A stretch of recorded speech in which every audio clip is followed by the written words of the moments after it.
د رمضان اخیره عشره چې ده، یعنی رمضان اخیر لس ورځې چې دي، دا ډیره قیمتي عشره ده، ډیرې قیمتي ورځې دي چې مخکې کومې لس ورځې تېرې سلې د مغفرت والې وې، او اوس دا کومې لس ورځې دي د اخیره عشره د رمضان، دا ډیره قیمتي عشره ده.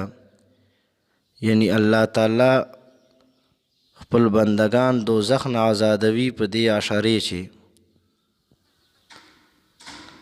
یعنی دې چې یو خاص عمل کیږي چې هغه عمل چې دا نبی کریم صلی الله علیه وسلم نه ثابت ده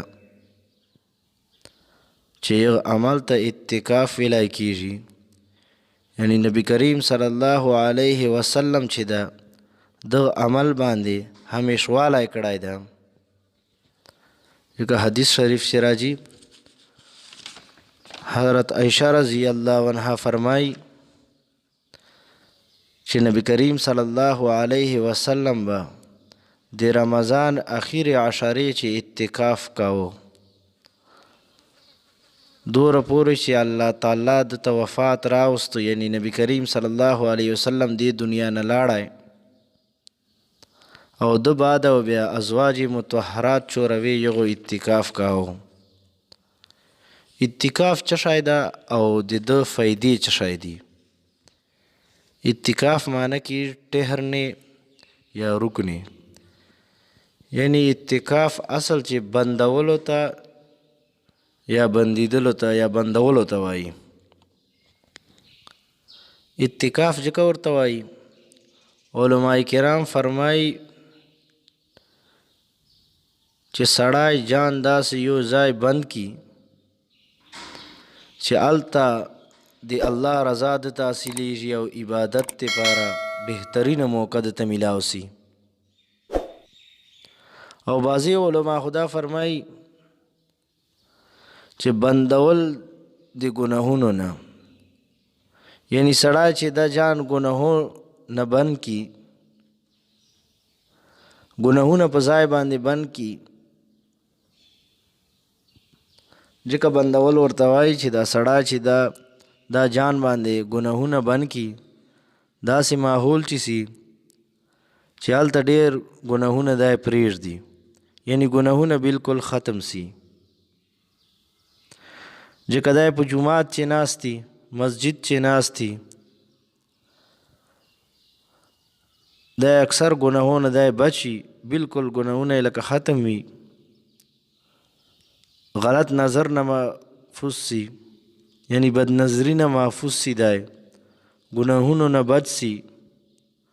خو د اعتکاف چې د ټچ موبایل چې دا به نه استعمالوي، ځکه چې کوم کس ټچ موبایل استعمالوي او نیټ یې ورسره، نو دی چې فلمونه، ډرامې، د جنکیو تصویران او داسې شیان پسې راځي، نو دا د جومات بې ادبي چې راځي او دا فحش کارونه دي، دا هسې نه دي په کار. او بیا چې جومات چې سي او اعتکاف چې دې له وجې ټچ موبایل بیخي استعمالوای نه سي، د جومات چې منع ده، چې اعتکاف چې سړی استعمالوي دغسې فحش کارونه په کوي. یعنی اعتکاف اصل چې بندولو ته وایي چې سړی ګناهونه جان بچ کی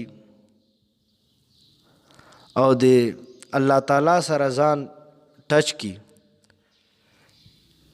یعنی الله تعالی ته د نږدېوالي او د الله تعالی راضي کولو دپاره کوشش شروع کی او د مخلوق نه تعلق کټ کی. ځکه د مخلوق سره د یارانې دوستانې دا به اعتکافو چې نه کوي، او د الله تعالی سره به یکسویي پیدا کوي، د الله تعالی سره به نږدېوالی او د الله تعالی راضي کولو کوشش به کوي، عبادات به کوي. بعض خلق خو دوره پورې ما اورېدلي دي چې اعتکاف چې لډو او تاش کوي، وایي چې ورځ په ګوډه وو. دغسې کارونه چې دي دا اعتکاف چې بالکل نه دي په کار، داسې نه دي په کار. خو چې ته جومات کې ورته کښېنې او اعتکاف سي، نو دا خو د جومات سخته بې ادبي راځي.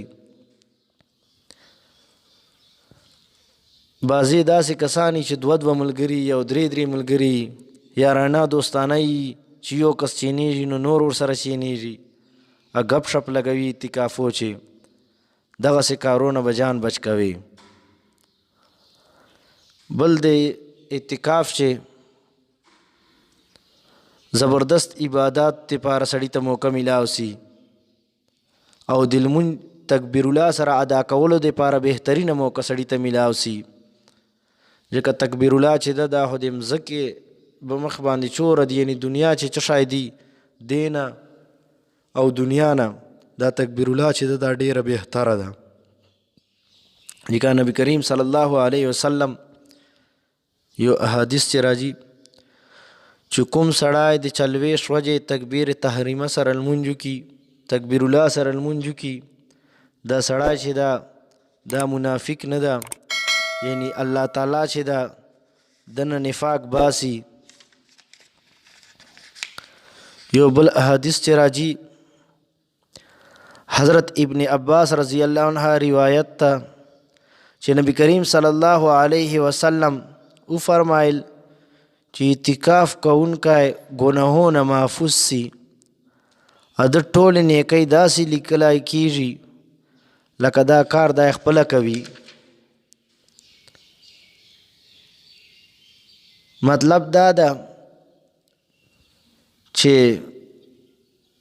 اعتکاف چې سړی څو ورځې تر یو ګناهونه دا محفوظ چې کوم ګناهونه به دنه باره کي ده او د الله تعالی رحمت سره به چې باره د کومې نیکیانې کولې، مثلا یو نیک مجلس چې شرکت ته، لا جنازه ده، لا بیمار عادت یې وکړه، اعتکاف حالت چې دغسې کارونه خو سړی معذوری نسي تلای، لیکن دغسې قسمه نیکیګانو ثواب به په د عملنامې چې داستې به دستور لیکلی سي. د سنتو اعتکاف چوره ده. سنت اعتکاف چې ده د 10 ورځې ده، یعنی د 20مې روزې نمر اچیدا نه واخله چې نمر لا نه اچیدلی، غروب لا نه ایسلی، تر د عید سپوږمۍ کتلو پورې دا د سنت اعتکاف ته اخر 10 ورځې راځي. سنت اعتکاف فائدې دا دي چې اعتکاف چې د الله راضي کول او د سره محبت پیدا کولو بهترینه وسیله ده، او اعتکاف سره الله تعالی سره اعتکاف لوجه الله تعالی سره بهترین قرب حاصلېږي، سړي ته نږدېوالی حاصلېږي او ګوشوالي چې مناجاتو صحیح موقع سړي ته میلاو سي. او دا انسان چې دا 24 غنټې د فرشتو مشابهت اختیار کی، یعنی فرشتو مشابهت ته حاصلېږي، ګناهونه سړی بچي. اعتکاف چې دا د ګناه معاف کولو بهترینه ذریعه ده. اعتکاف کوونکی ګناهونه محفوظي.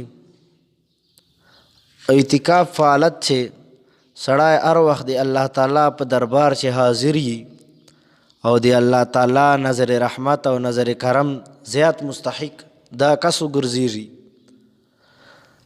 اعتکاف کولو وال مثال داسې ده لکه الله تعالی په در باندې ته رالی کښېناستې، الله تعالی در ته ناستې، دا وایي چوره پورې د ما مغفرت نه یې کړی الله تعالی، زه به دوره پورې دغه جینه لاړ نسم.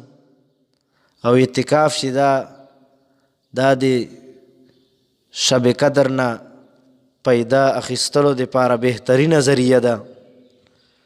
یعنی موږ د ثاقب میډیا چینل باندې به انشاءالله وخت باندې ضرورت ټیم باندې موږ تاسو ته داسې مسایل به سره شیر کوو. تاسو نه دا گزارش ته چې تاسو موږ د ثاقب میډیا چینل ضروری سبسکرایب کړئ او سره د بیل آیکن بټن ضروری کلک کړئ چې موږ نوې مسایل تاسو ته په وخت باندې رسیږي. او انشاءالله د اعتکاف چوره مسایل دي، به انشاءالله راتلونکي ویډیو چې موږ تاسو ته پیښوو. تر هغې پورې ځان ډېر ډېر خیال ساتئ. والسلام.